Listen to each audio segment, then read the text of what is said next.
a new poem. Bills are due soon.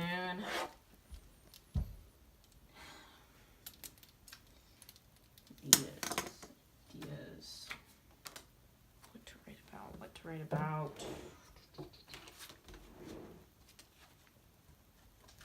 No, it's not good. I'm so tired. Maybe just like a quick nap. Be fine. Okay, go.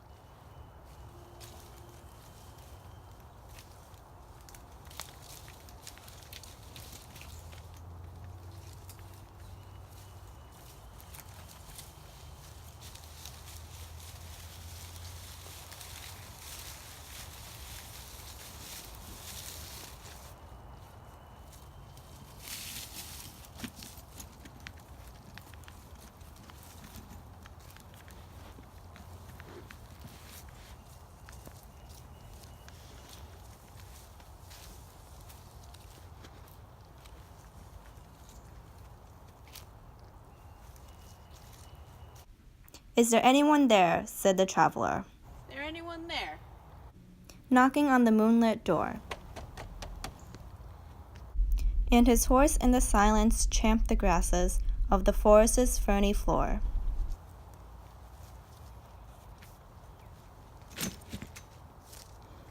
And a bird flew up out of the turret above the traveler's head. And he smote upon the door again a second time. Is there anyone there? He said. Is there anyone there? But no one descended to the traveler. No head from the leaf-fringed sill leaned over and looked into his gray eyes, where he stood perplexed and still. But only a host of phantom listeners that dwelt in the lone house then stood listening in the quiet of the moonlight to that voice from the world of men.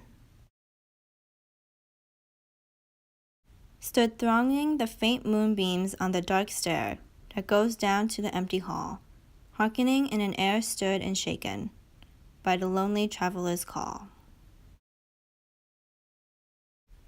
And he felt in his heart their strangeness, the stillness answering his cry, while his horse moved, cropping the dark turf, neath the starred and leafy sky. For he suddenly smote on the door, even louder, and lifted his head. Tell them I came, and no one answered. Tell them I came and no one answered. That I kept my word, he said. That I kept my word.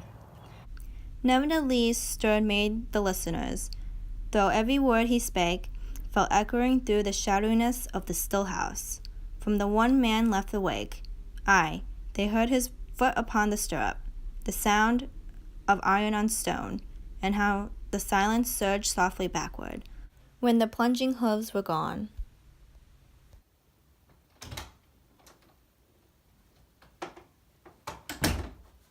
Hey, Natalie. Wake up. Yeah, what? I just had the weirdest dream. What was it about? I was like this traveler in like the middle of nowhere in like the woods, and I was all alone. And I went to go visit somebody's house, but they weren't there. And there was like somebody narrating the whole thing. It was so weird. Were you alone? Yeah, like I was all alone. I was in the middle of the woods. It was me and a horse. That reminds me of a poem. Oh yeah, I was I think I read it in English once. It was The Listeners by Walter de la Mare. Oh, really? Yeah, but like it's kind of ironic because you're not a lonely person. Lonely? Yeah, I mean like from what I got from the poem, it's like the traveler was like really lonely and he was like on this journey and like it took forever. Oh, you can show it to me. Okay. I want to see it. Here, I have it like right here. Oh. But I thought he was all alone. Isn't there the listeners? I mean like the listeners can hear him, but like they don't alleviate his like loneliness. Like they aren't really human to begin with. I mean even in the poem, like I think it says it like right here, like oh he felt in his heart the like strangeness, and they're like more like ghostly like than like human, because like later on in the poem it goes, he says phantom listeners. So like that's what they're called in the poem. Like those listeners are like phantom and ghostly. Oh. Like when it says, but only a host of phantom listeners that dwelt in the lone house, then stood listening in the quiet of the moonlight, or oh, right here, there's stillness answering his cry. Yeah, like those those lines, like definitely like show like you know someone was there with the traveler, but like no one was like responding to him. It also doesn't help the fact that he's in like a creepy AF forest. In the poem, there's like a ton of those description thingies. Do you mean like imagery? Yeah, there's like De La Mare describes like everything to like the sound of like what the horse makes, like eating, or like to like how like the forest is. Like the forest is like ferny floor to like the faint moonbeams on like the dark stair. Like I think it emphasizes like how lonely it is, because like with that you can imagine like But didn't the traveler come to visit somebody in the first place? He just asked the listeners to tell them I came and no one answered, but I kept my word. Yeah, but like the point is like they aren't like there. Like they traveled, like he's traveled like this long, like this distance for like nothing. The way he says it, it kind of sounds like they died on his like way there. He took so long that they're just gone. Yeah, it's like it's so sad. Like he's traveled this far, like to keep this promise, and like in the end he's like left all alone. That's so depressing in life. In my dream, it was narrated. It's like almost in the same way. It's kind of like a story, like a really creepy like It movie.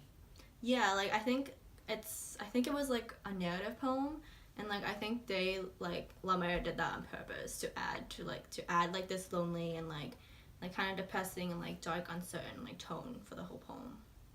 It's so weird how my dream is almost exactly like this poem. Like, I think it's my new favorite poem.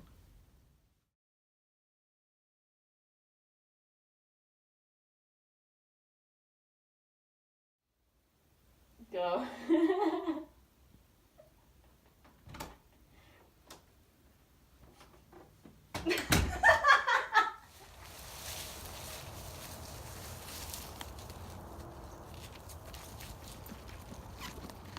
My dad always stopped the horse. Iron on stone, and how the